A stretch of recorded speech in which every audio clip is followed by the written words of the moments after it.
First things first, all eyes on Dak and Big D. After DeMarcus Lawrence broke his foot, does the Cowboys season rest solely on Dak's shoulders?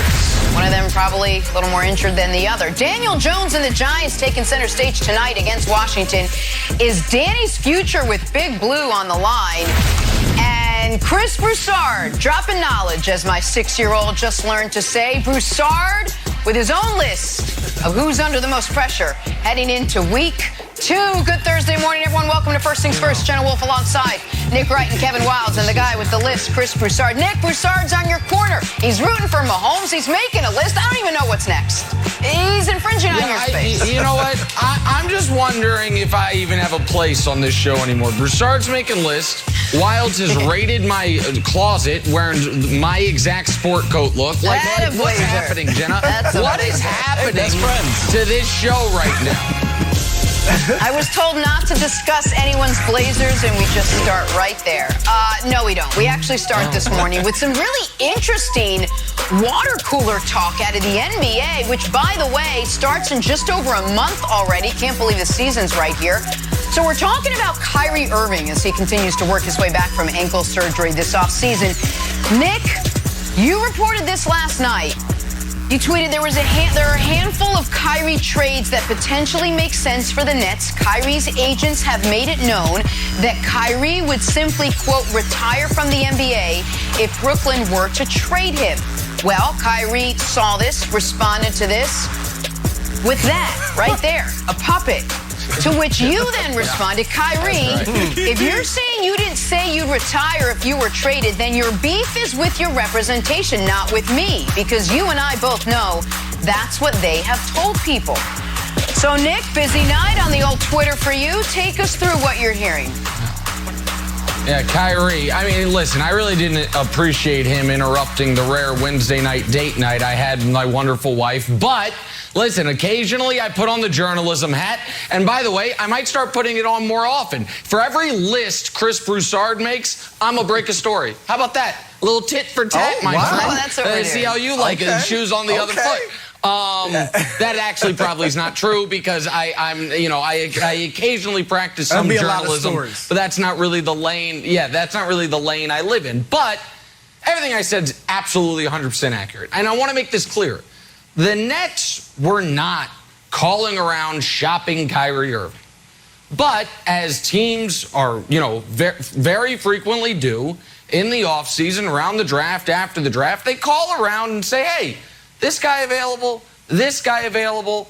And the league knows what we all know, which is as brilliant of a player as Kyrie is, once they acquired James Harden, he is, for that Nets team, a little redundant and expendable if you could get the right package. And you could get a hell of a package for Kyrie Irving. And the news was the following, that there were a few teams that when they inquired about Kyrie, they were told they were not immediately rebuffed. It was not, no sense in even having the discussion, untouchable, which is a departure from where the Nets and Kyrie were, call it 12 months ago. And so for those teams, they, started talking and figuring out, okay, is there a package we can put together to see if we could acquire the great player that is Kyrie Irving? That all ground to a halt when Kyrie's folks made it clear if the Nets were to ever trade him, he would simply retire. And that more than cooled the waters, that chilled and iced the waters, and it basically put an end to any of this. So I am not reporting or saying the Nets were calling around the league saying anybody want Kyrie. That is not what happened. But when folks inquired Broussard about Kyrie, it was clear that he might be able to be gotten, which is different than a position we were in a year ago. And then Kyrie's representatives, which is the word I should have used in the first tweet instead of agents, representatives made it clear, trade for Kyrie at your own peril, because if he were to be traded from the Nets, he would simply walk away from the game. So that's what I'm reporting. I don't know what Godfather reference it has to do with a marionette and puppet, but that's the news as of this morning, Broussard. Well, first of all, Nick, let me welcome you to the world of NBA reporting. But, bruh, it's mean out in these streets. It's mean out in these streets, so get ready. No, look, I think I'm more of a fan of Kyrie and his game than Nick is. But as great as I think he is, if the Nets aren't willing to listen and even consider trades for Kyrie Irving, they're not doing their job. Kyrie, in my opinion, is a first ballot Hall of Famer, undoubtedly. But he's not Michael Jordan. He's not LeBron James. He's not Kevin Durant. He's not Steph Curry. All right? He could be traded. I'm not saying they will trade him. I'm just saying he's not one of those guys that's absolutely untouchable. All right? And that's for one reason, and it's really that he's unreliable. Not because of his game, but because of, number one, he's been injury prone. And that goes way back before the NBA, of course. At Duke, he only played 11 games. He's been injury prone throughout his NBA career, and 4 times he has missed either the entire postseason or significant chunks of the playoffs, including, of course, last year. Yeah. Secondly, the reason he's not as reliable is his quirkiness. He took weeks off at a time last year for undisclosed personal reasons. Now, I'm told that he's talked that over with the Nets. They've kind of settled on things. He's, been understanding and apologetic to some degree, at least, with the Nets brass, and they've worked that out. However, that is a part of the package that comes with Kyrie Irving. So, sure, I'll listen. They're not shopping him, as Nick said, but I'll listen, especially, and Nick mentioned in his tweet that a few trade scenarios make sense. Well, I'm not saying you do these for sure, but they're worth considering. Ben Simmons, Damian Lillard, Bradley Beal. Those are worth considering, listening to. So that is not the surprise that the Nets would do their due diligence and be willing to listen. Now, as far as the retirement, Nick, I've heard for years from players and front office people that have told me, look, don't be shocked if one day Kyrie stuns the world and just out of the blue retires. Yeah. I mean, I've been told that from players and people in front offices. And so, that's always something out there, again, because of Kyrie's quirkiness. I did speak with someone close to him last night, Wilds, and they told me they'd highly doubt that he would retire. However, if to Nick's point, if the Nets are talking about trading him, it's certainly not beyond, some representative to say, hey, he will stop playing basketball if you move him, because Kyrie Irving loves being at home in New Jersey, and I'm sure he doesn't want to leave. Yeah, I think he has an emotional connection to the Nets. He grew up a Nets fan, and there's 2 super surprising things to me, Nick, that came from your report. One is that he doesn't have a no-trade clause. I just assumed he had a no-trade clause. He does not, so that was a shocker. So a little bit of the retirement is you can sort of bake in a no-trade clause. Like, yeah, you can trade me, but I'm going to retire. So all of a sudden you do have a no-trade clause. The other thing is this. I don't think the Nets need to get better. I don't think the Nets need to make moves. I think they need to do less movement. They were a Kevin Durant shoe size away from beating the Bucks. When the big 3 all played together, they were 11-3, and they're the preseason favorites to win the championship. So I understand Broussard's point about reliability, but all of that being said, they still are the favorites to win the championship. Do you think that the Nets need to get better, and that's why they're listening, that they don't think they have enough to win a championship? Well, I think, I know they believe they have enough to win a championship. Everyone believes they have enough to win a championship. Whether or not, you guys, I think they're the favorites. I happen to think the team that beat them and won the championship and has arguably the best player in the world, and Milwaukee's the favorites. But nobody thinks, if Brooklyn stands pat, what are they going to do? They are either the best, second, or third best team in basketball by unanimous, acclamation. With that said, I do think the reliability part is a huge part. The availability part is a huge part. And I also think that once you acquire James Harden, Kyrie is, an amazing sports car, but you already have 2 sports cars that kind of do the same thing. You might need like an off-road vehicle for the weekend trips to Aspen, and I apologize for comparing players to vehicles, but you know what I mean. Someone who does something so different than Harden and Durant do.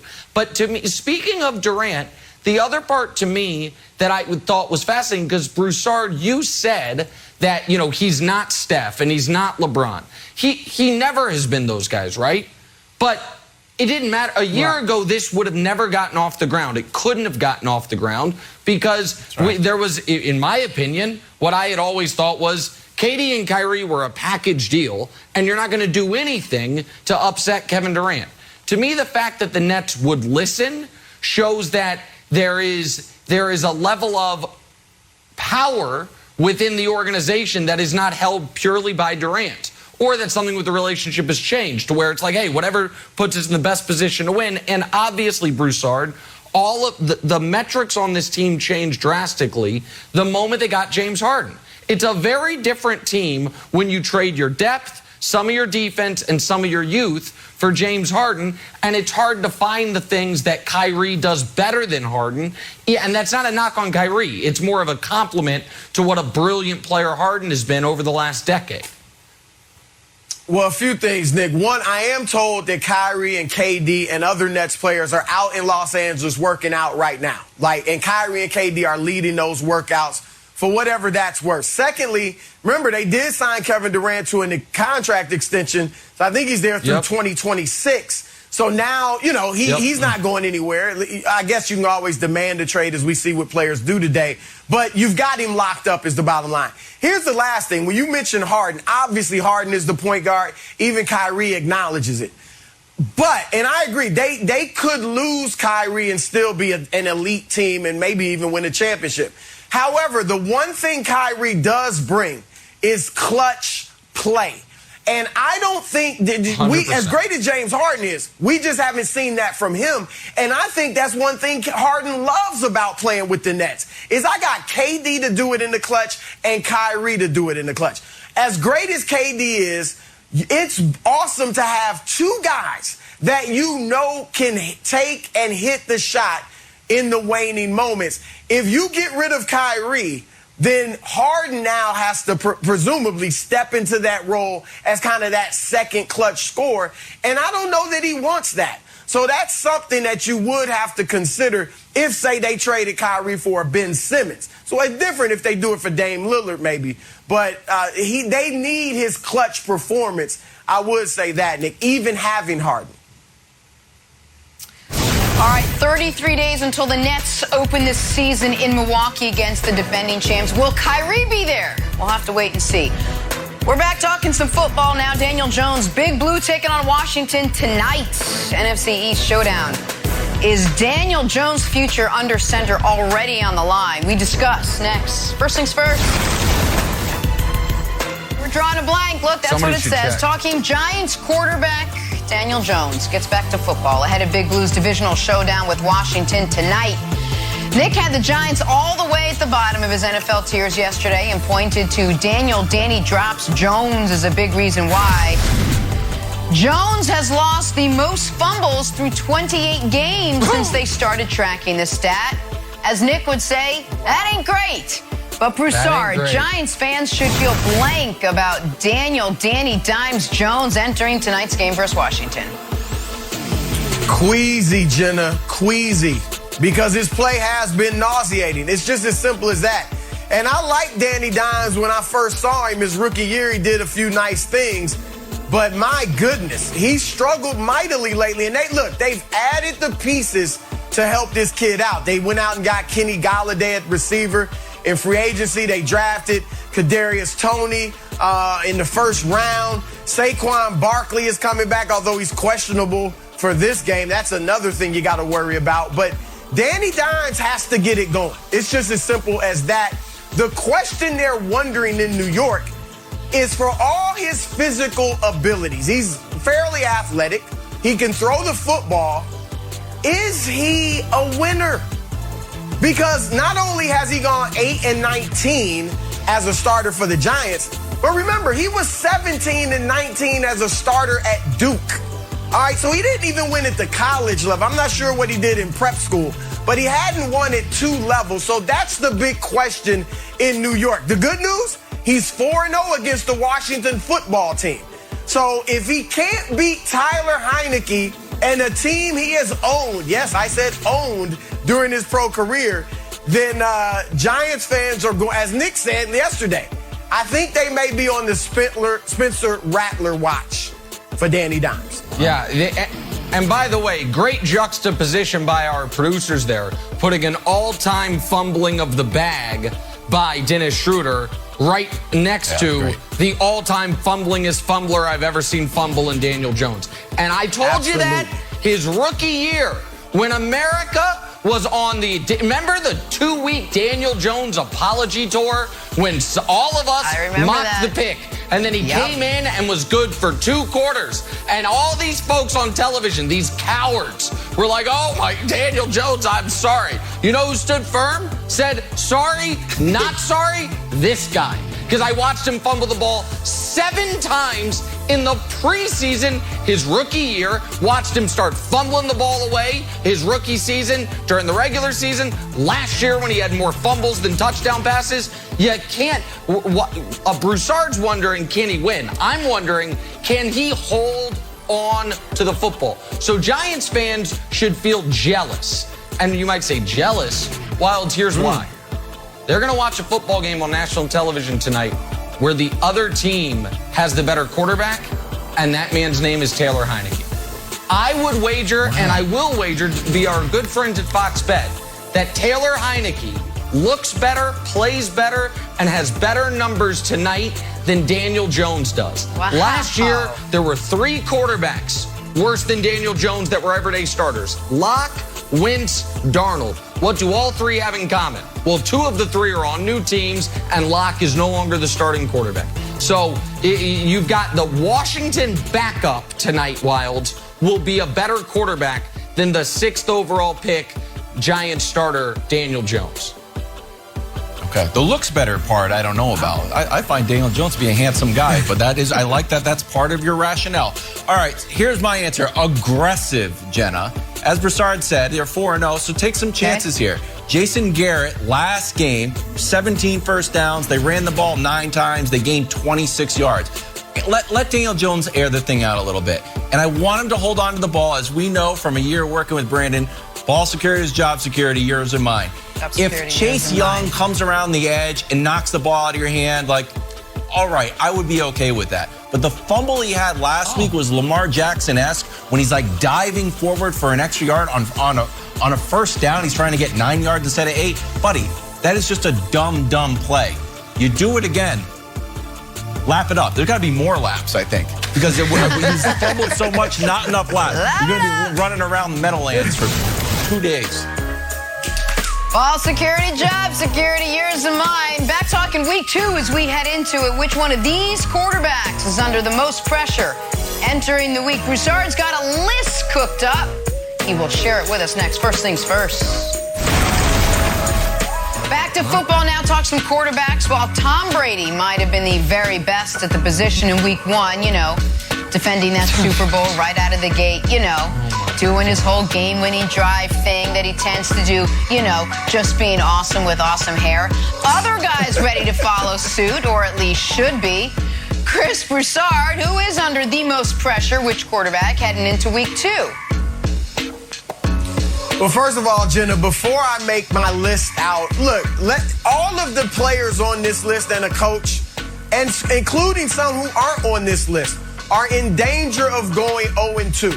And when you start the NFL season 0-2, your chances of making the playoffs are slim. All right, since 1990, when they went to the 12-team playoff, you see, less than 12% of the teams that started 0-2 made the postseason. The last 2 years, including last year, when they actually expanded to 14 teams, all 20 teams that started 0-2 missed the playoffs. Wow. So all of these guys are under that pressure. And again, even some who aren't on this list. That said, let's get it going. All right, number 5, Dak Prescott.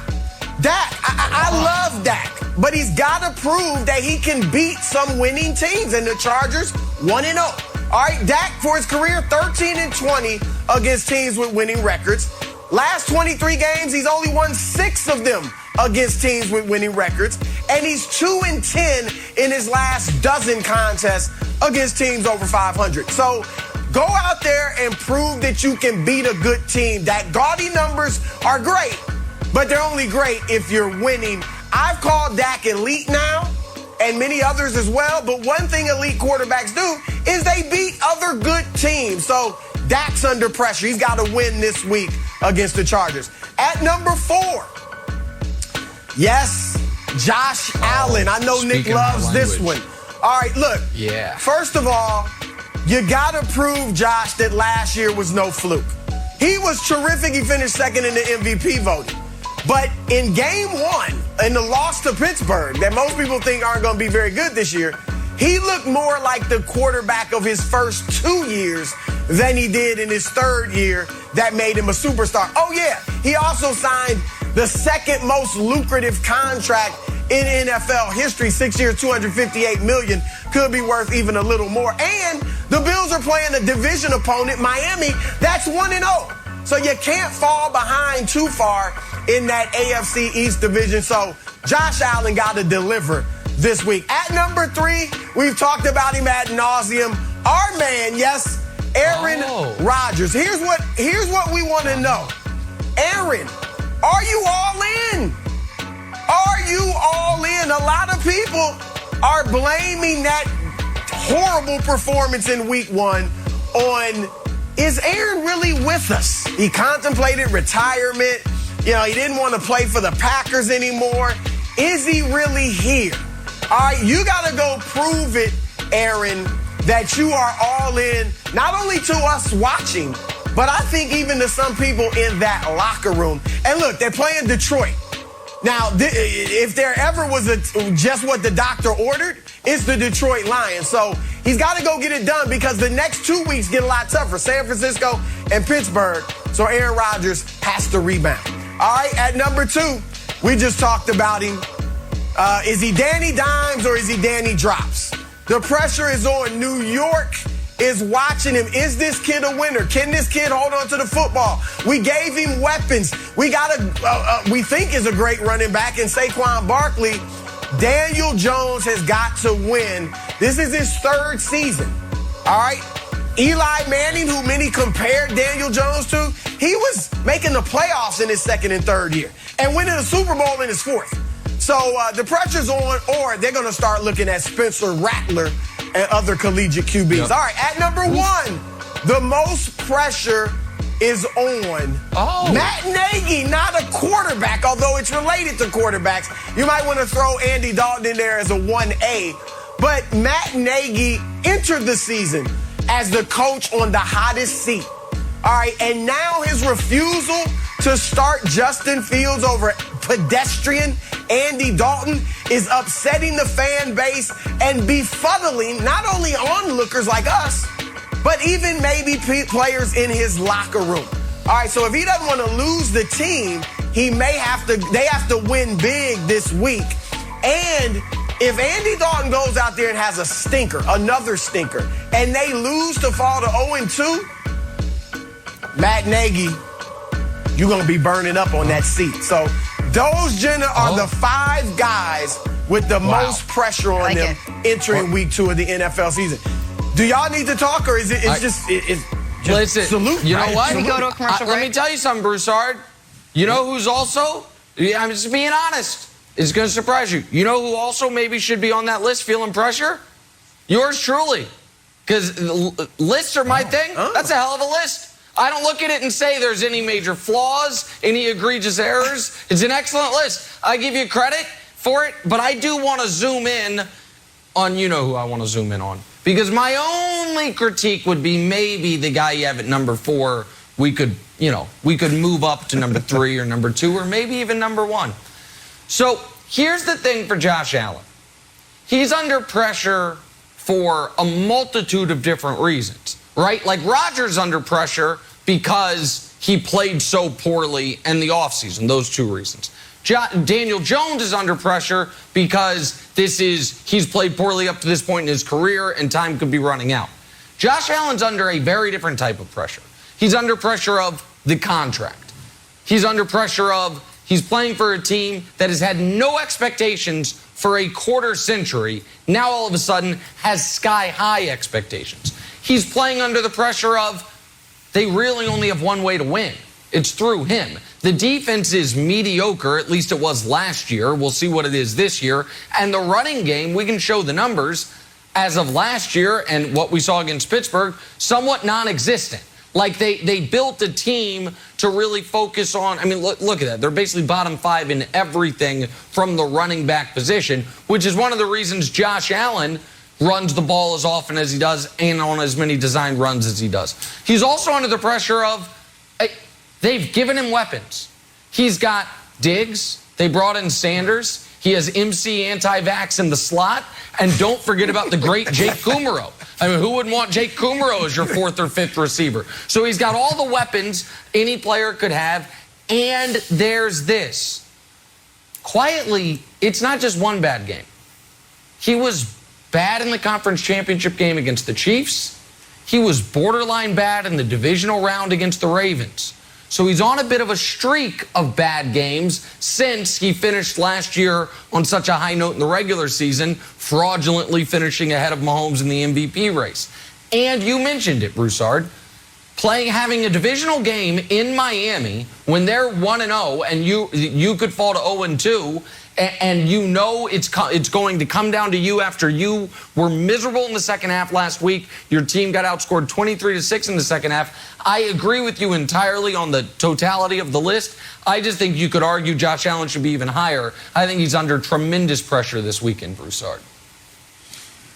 All right, well, first of all, thank you for the love, Nick, on the list, especially considering I've been so harsh on your list and your tiers and all that. And nice line about MC anti-vax Cole Beasley. All right, nice line about him. I came up with that. And you made some really good points. You made some really good points about Josh Allen, but I have to weigh them on the Nick Wright curve, all right? And the Nick Wright curve says, well, Pat, how much of that was really just because of Pat Mahomes? How much of that you said was because of Patrick Mahomes? And you know that last year Josh Allen was, in his territory and coming up behind him and tugging at his cape and all that. So because of that, I have to leave Josh Allen at 4 wilds because of the Nick Wright curve.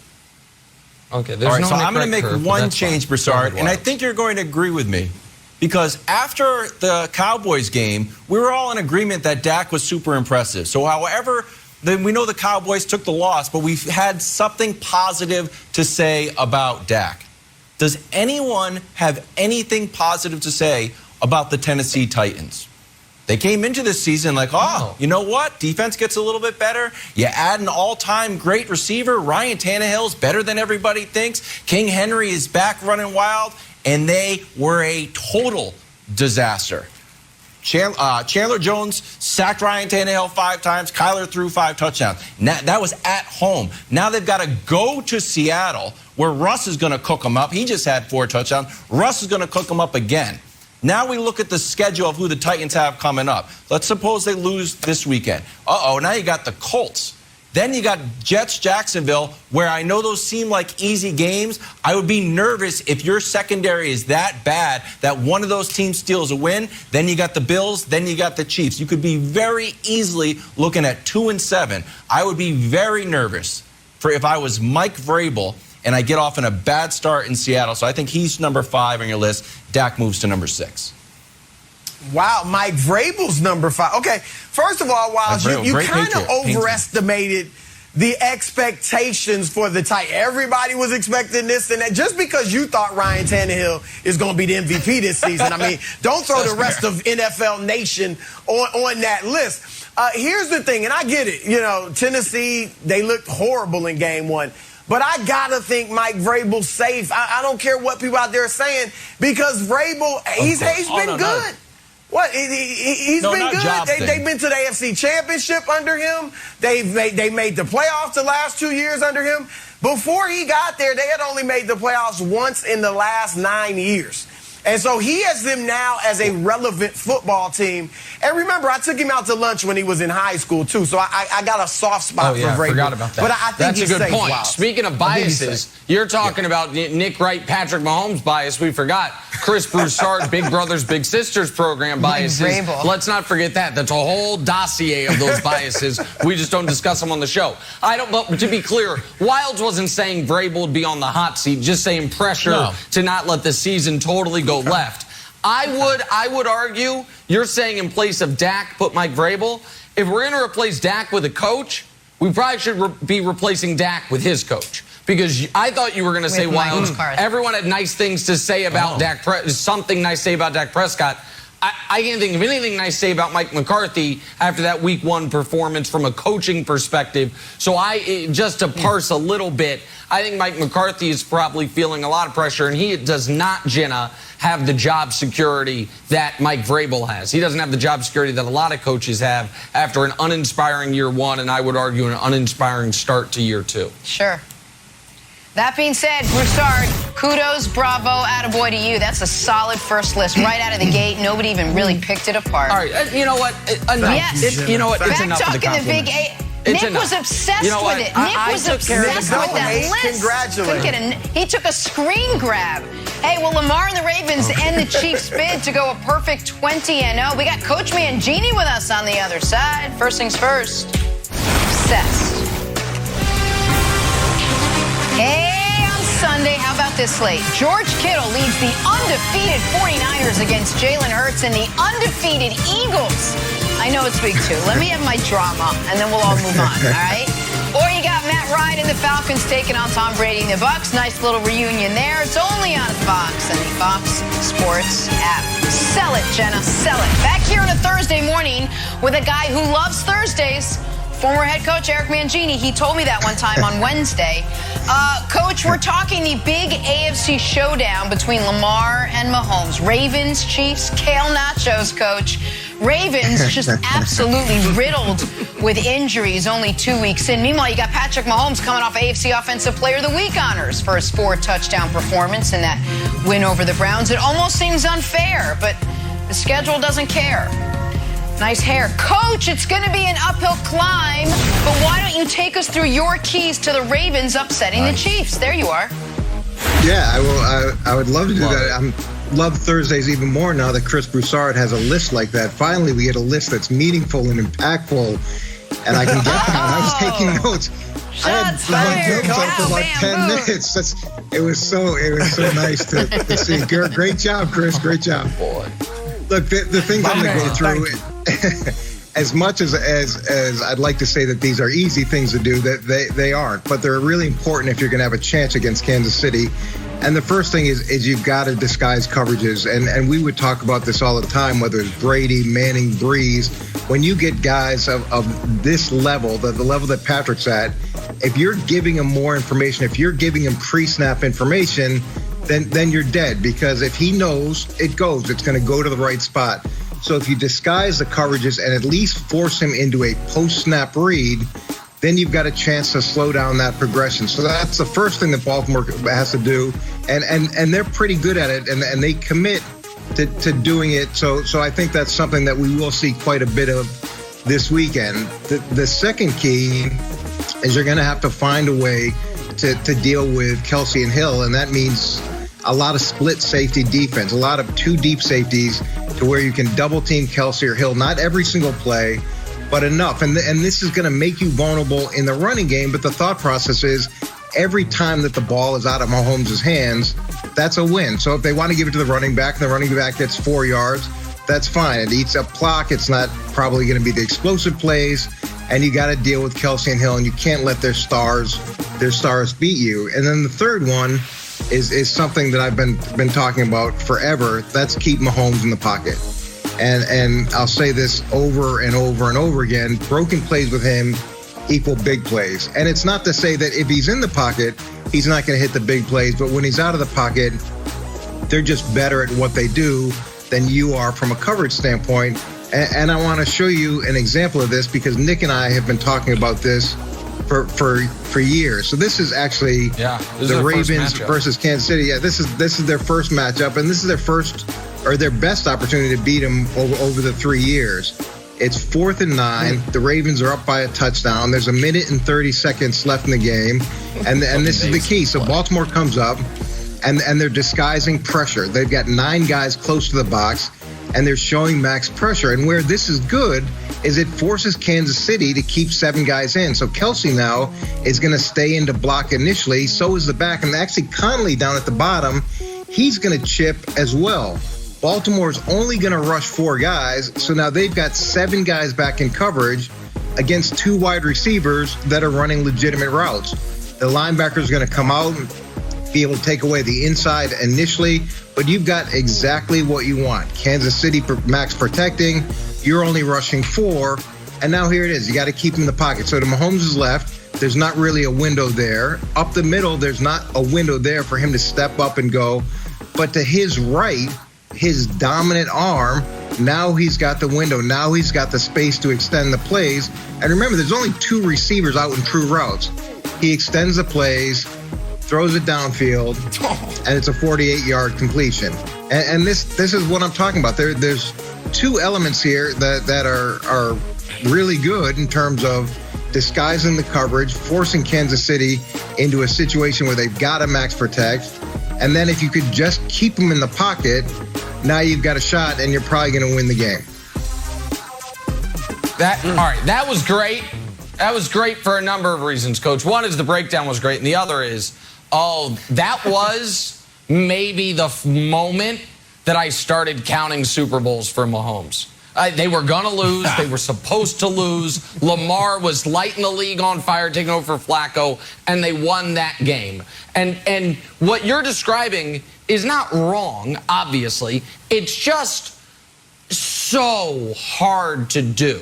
It's why whenever people have talked about, and I brought it with me actually, the blueprint. Wilds, this I know, I appreciate you sending it to me. This is the blueprint actually, and you have it's the actual blueprint. Thanks to the greatest rapper arguably ever, Jay-Z. You hear about this blueprint, but it's very hard to execute the blueprint. And I want to and there's a reason Mahomes has owned the young quarterbacks in the AFC, and that's not just me saying it. Lamar, and I want Coach's thoughts on this in a second. Lamar said it. Remind America what Lamar said after their last meeting. How do you get over as a team the hurdle of the Chiefs, where it seems like they're the one team that kryptonite. Yeah. So you called them their kryptonite, and the numbers back it up. Now, in Lamar's defense, it's the same for all the young quarterbacks in the AFC, none of whom have ever beaten Mahomes. We can show you that. Whether it's Baker or Lamar or Herbert or Josh Allen, they've all played Mahomes. They've all gone home with losses. Little unfair to Herbert in that he's only played him once in his first career start, but still loss and loss. So, Coach, you were talking X's and O's standpoint. I just want to throw it back to you quickly here. When Lamar basically, says to the world, they hold over on us, does that carry over? Like, is there a psychological component that in this game in particular, Baltimore needs to get out to a good start because they have had such, no success against Kansas City? Well, I don't love the idea of anybody saying that one team is their kryptonite and going into the week with that mindset, right, especially because every year is so different. And if you're walking into the game thinking that it's a problem, and that used to happen in New England all the time, where teams would come to play us and we could feel that they were already a little bit on the downside because they had bought into the hype, they had bought into the idea that they couldn't beat us, and that's the last thing that you want from a coaching standpoint. In terms of mindset or being able to push this forward, I think that it's not about a good start, Nick, and we saw that with Cleveland. Kansas City has the ability to score at any moment, and it's got to be a disciplined, consistent effort. And if anything, you better be a really good finisher as opposed to a good starter, because Kansas City is a little bit like those fighters that come out cold. Oftentimes they give up the lead, and then suddenly they get into the game, and now they get hot, and then they get explosive. So a good start would be a great thing, but more importantly, it's a disciplined, consistent approach throughout the course of the game. All right, Coach, love the list, the keys, but it's all defense. All right, and the Ravens obviously are a great defensive team, or have been. And the last 3 years when they've lost all 3 games to Kansas City, they had top 3 defenses. And they still couldn't hold down Mahomes and the Chiefs. They held them to 27 the first time they had a chance to win 3 years ago. But the last 2 times, Mahomes has scored 33 and I believe 34 points against Baltimore. So looks like they're going to score, because I don't think Baltimore's defense is as good as it was in the previous few years. So offensively, is it just typical, look, let's run the football, try to eat up clock? They still have a good running game, as we saw last week, even without all those injured running backs. But is that the game plan offensively? Or how do they, it looks like they're going to have to outscore them, like get 30-plus points offensively. So how do they do that? Well, Chris, you do go into a game against an explosive offense talking about being able to play complementary football. And part of complementary football is the ability to have either long, sustained drives or committing to the running game. And I know that's sacrilege for Nick, for me to say that, but it's one of those things where it is true. If Mahomes and the offense is not on the field, then they can't score. And then it does give your defense time to regroup, to talk through things.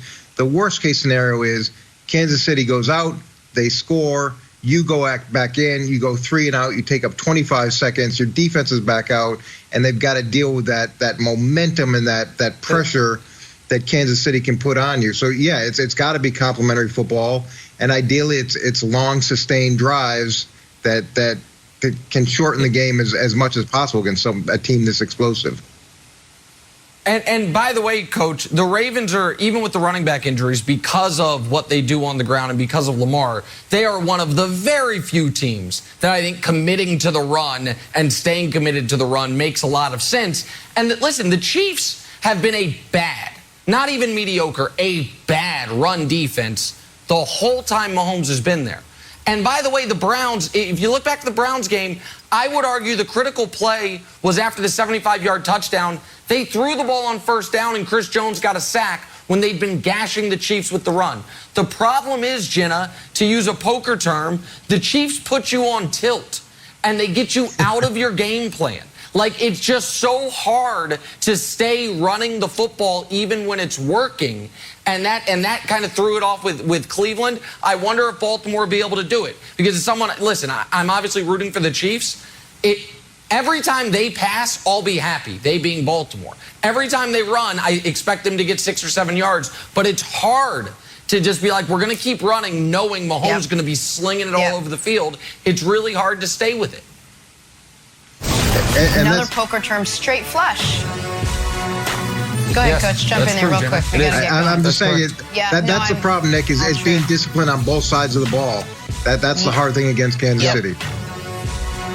Talking some Cowboys on the other side, specifically Zeke. Is he still capable of being an all-pro back? Asked and answered. Next, I was going to say hit me. Hit me is a term, but it's flush, straight flush. Back here with Super Bowl champ Greg Jennings. Good morning, Greg. We're talking the Dallas Cowboys this morning after Ezekiel Elliott had himself what I think we can call a slow start to the season. 11 carries, 33 yards against the Bucs, both the third lowest totals of his career. Zeke's not having it. Here was his response yesterday. You know football. If you are in this building, then you can tell that someone can have a solid game without, having the best statistics. I mean, if you don't understand that, then you probably should study a little more. All right, Greg. A lot of pass protection duties when your quarterback throws it 58 times. What did you make of what Zeke had to say, his comments there? Everything he said is fact. is true. However, he's talking to individuals who are not in the locker room, who are not in that film study room, who are not studying the film that you all just put out there, but you are. And so what he's given us is coach's talk. But what the reality is going into that game, he wasn't concerned about how am I going to grade out when we review this tape? Am I going to get a good grade no matter what my statistics are? The fact of the matter is everyone watching this game, including myself, including Ezekiel Elliott, is really basing my performance, whether it's good or bad or moderate, based off of my production. And my production, what jumps out to us more than anything? The stats, how I look at my position and what those stats matter and how they look. And so for him, it's rushing the football. It's catching the football out of the backfield. Look, I don't care what he says. It is true, but it's true for everybody in that locker room watching that film. And he's giving us what the coaches have now told him to make him feel better about his production. The reality of the matter is I still go to the grocery store. Yesterday, I was in the grocery store, and I'm there during the busiest time of the day, and the lines, it seems like that's when they have the least amount of checkout lines. I don't care how many amount of checkout lines there are if the cashier actually can get everybody through. Now, from a managerial standpoint, she's doing great. She's cordial with everybody. She's treating everybody with respect. But I'm at the back of that line thinking the level of production is based on how fast you can get these people through this line so I can get up. And so that's Ezekiel Elliott. I don't care about what you did and what the results were and the grading scale was in the locker room and in the film study. My grading scale is based on, did you produce the stats, man? And he didn't. Correct. And Greg, I want to give Zeke credit because the glaring play was the goal line play where the safety took him down. Blake Jarwin missed a block, and Zeke took full accountability. He's like, listen, I'm one-on-one with the DB. I need to shift the ball to my other hand and get in the end zone.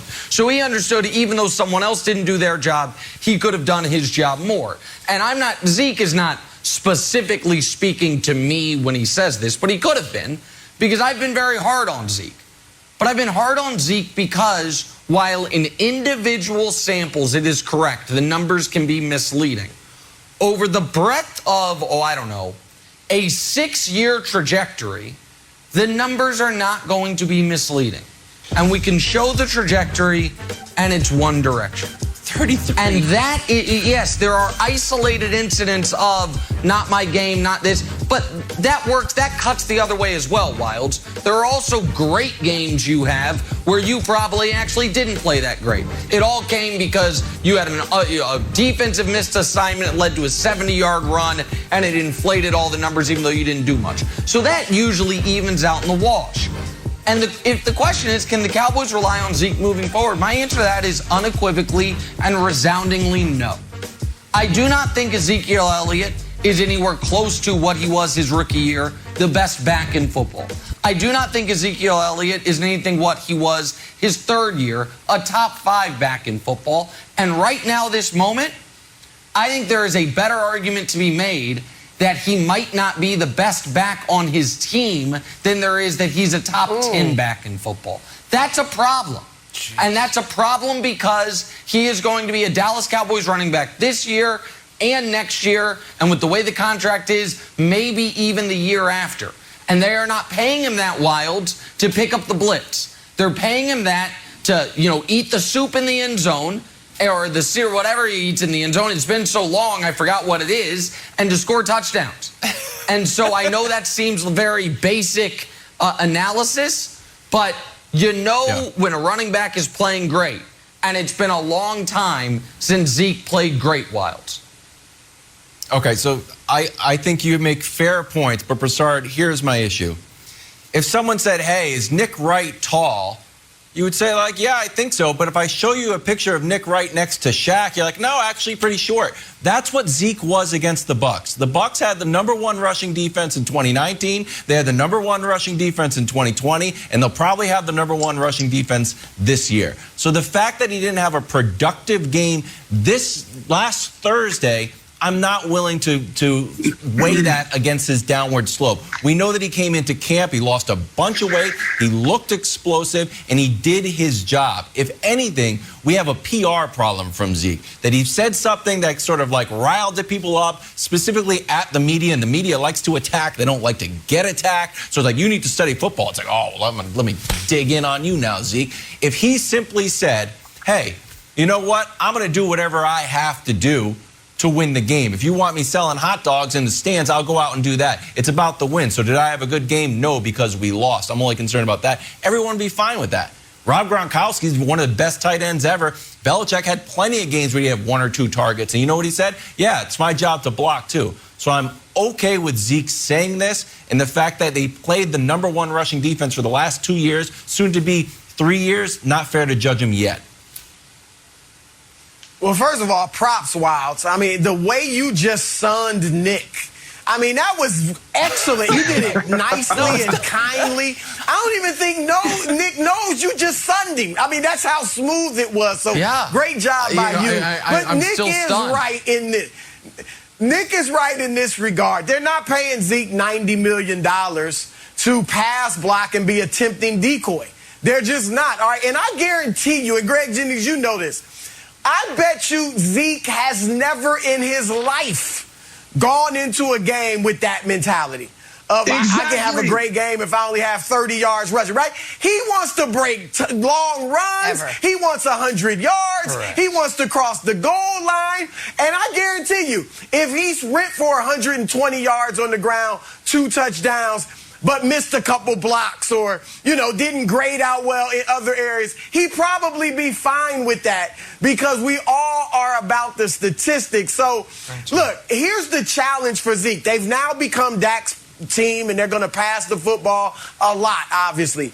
He's always been better in carries 11 through 20 versus carries 1 through 10. Not unlike many of the greatest running backs of all time, he gets better and gets more of a rhythm as the game progresses. So I think they got to go back to some of that. Can you get Zeke 15 carries and see what he can do? I think he'll be better off if he does get those carries. I'm not with Nick that he's toast, but I don't think he's the back he was 3 years ago. But, Greg, I still think he can be very productive.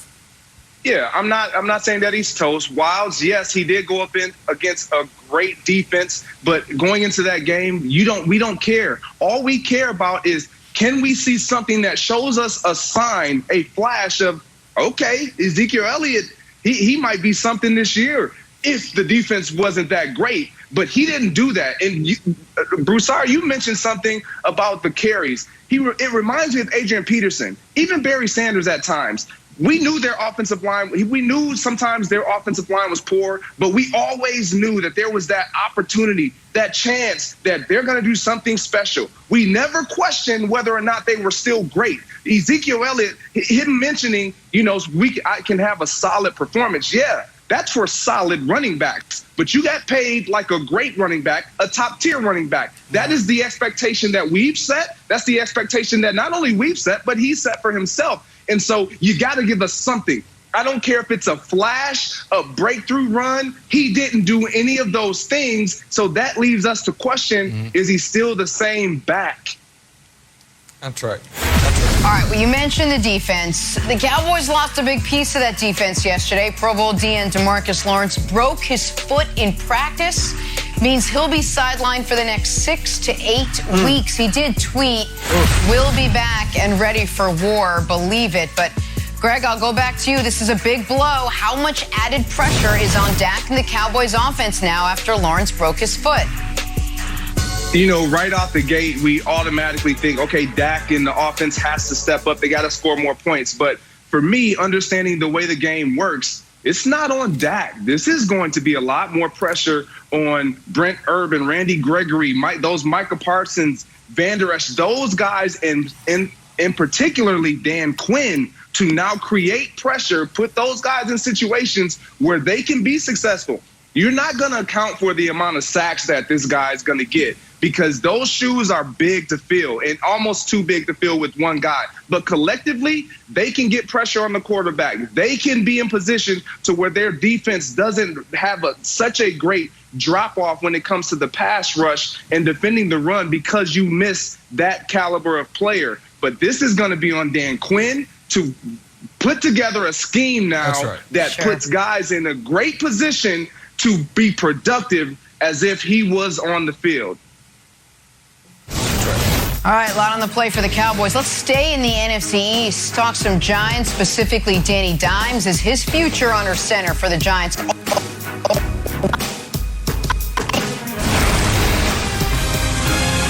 Yes. Thursday Night Football is on NFL Network. Saquon Barkley and the Giants take on Chase Young and Washington in an NFC East showdown. It's tonight. It's 8 Eastern. It's 5 Pacific. It is only on NFL Network. Fans have won nearly $5 million on the Fox Bet Super 6 app, and Terry Bradshaw is giving away another $1 million this Sunday. Bills at Dolphins is one of the Week 2 matchups. Nick, help our fans win Terry's Monet. Which team will win and by how many points?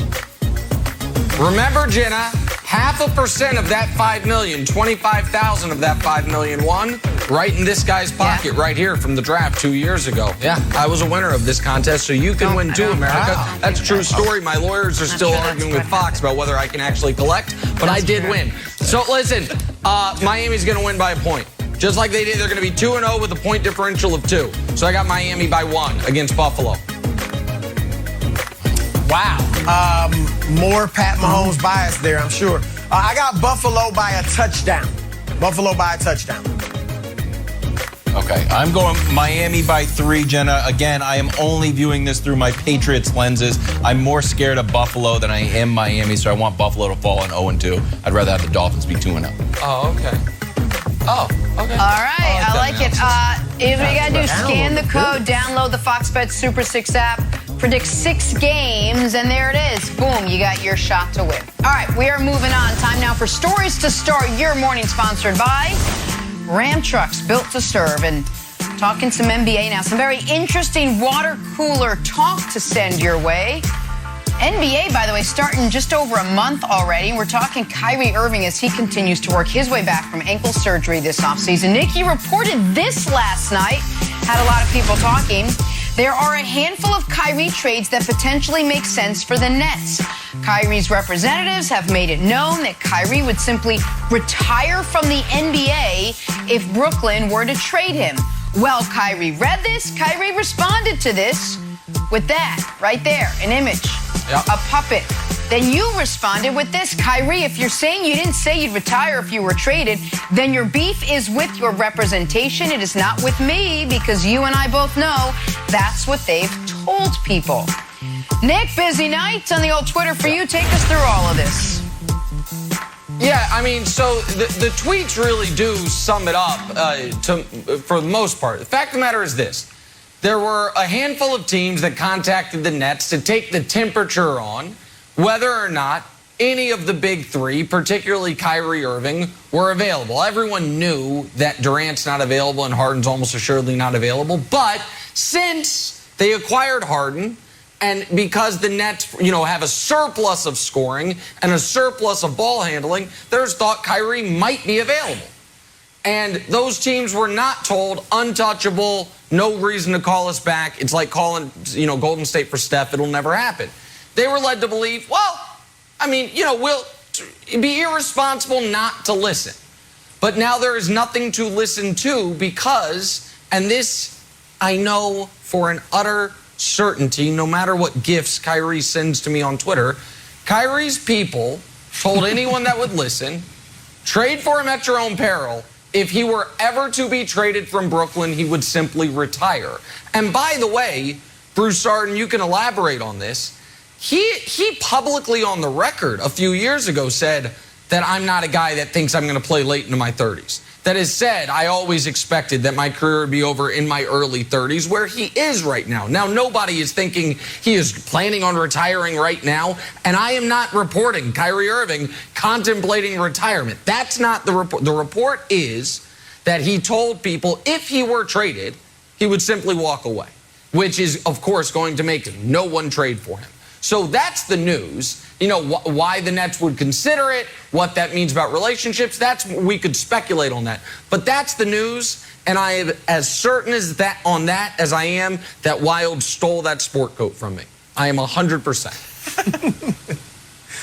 Well, Nick, first of all, welcome to the world of NBA reporting. But let me warn you, it's mean out in these streets, bro. It's mean out in these streets, all right? But look, you mentioned the retirement thing. All of a sudden, even when I'm sorry, Broussard, I don't know how you did it for 20 years. Even when you know you're right, all of a sudden you have these pings of anxiety. You're reading the wording of tweets again and again. It's not fun. Don't enjoy the world at all. But it's it's my job to bring information to the masses. Go ahead, Broussard. Sorry. Yes, it is what it is, bro. But here we go. As far as retirement, look, the last several years, I have heard from players, I've heard from people in front offices, executives. Don't be surprised. They're not reporting it. They're not saying it's going to happen for sure. But they were just saying, I wouldn't be surprised if one day Kyrie Irving shocked the world and just retired out of the blue. Because we know Kyrie is a guy that has all types of other interests. And so that's out there. Now, I did talk to someone close to Kyrie last night or texted with them. And I was told that they're highly doubtful that he would retire. But you do have to throw it out there that if indeed the Nets were considering moving him, that you might have your representative say, look, anybody that trades for him, he will retire because Kyrie Irving is ecstatic to be at home in northern New Jersey. All right, so he definitely does not want to be traded. And I don't think he's going to be traded. I think the Nets are definitely going to run this thing back, and maybe Kyrie will even get a contract extension. But here's the thing, Nick. Look, as great as Kyrie is, I think I'm higher on him than you are, Nick. I think he's a no-doubt first-ballot Hall of Famer.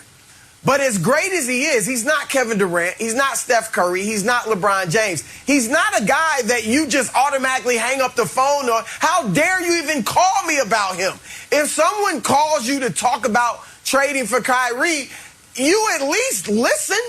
You do your due diligence. Doesn't mean you're going to trade him. Doesn't mean you'll strongly consider it. But you'll listen. If Philly calls me about Ben Simmons, if Portland calls me about Damian Lillard, if Washington calls me about Bradley Beal, I'll listen. I don't know if I'd trade Kyrie for those guys, but I definitely would listen for two reasons. One, because he's unreliable for two reasons. As great as he is, one, he's injury prone. He's missed 4 playoffs, either the entire postseason or significant chunks of the playoffs in his career, including last year. And 2, because of his quirkiness. All right, last year he took whole weeks at a time off just for undisclosed personal reasons. So those things make him unreliable to a degree, and that's why, as great as he is, the Nets would at least listen to offers or possibly consider moving him if it's a good deal, Wilds. And I'll respond to that quickly, Broussard. Listen, the guys you listed, because I had talked about the Kyrie Ben Simmons trade previously. Wilds, I think, and Broussard's right, he's higher on Kyrie than I am. Kyrie is obviously a better player than Ben Simmons. But when it comes to fits and what teams need, like one could argue that Ben would add more to Brooklyn than Kyrie does, as a for instance, just because they have Harden and they have Durant. And that's just one of the examples. I think that the reason the Nets would have the internal conversations is they have so much already with KD and Harden of what Kyrie brings that maybe, the sum can be greater than the individual parts if you were to get the right package of people for Kyrie Irving. Wilds. So my question is this, and I'll ask Broussard. As constructed right now, the Nets are the favorite to win the championship. They were a Kevin Durant shoe size away from beating the Bucks. I would argue that they got better now that, they re-signed Blake Griffin, and LaMarcus Aldridge, who I think still has plenty in the tank, is back on the team. So if it was me running the Nets and someone calls me like, hey, do you want to get better? My answer would be no. We're as good as we can be right now. If anything, I want less volatility on the team. And I don't mean volatility emotionally. I just mean moving parts. The guys only played a handful of games together, and they were very successful. I think they were 11-3 when they all played together. I don't want to keep on moving pieces in and out. I want to keep it as is. So to me, I was surprised that they were willing to make more changes to the roster, including one of their foundational pieces.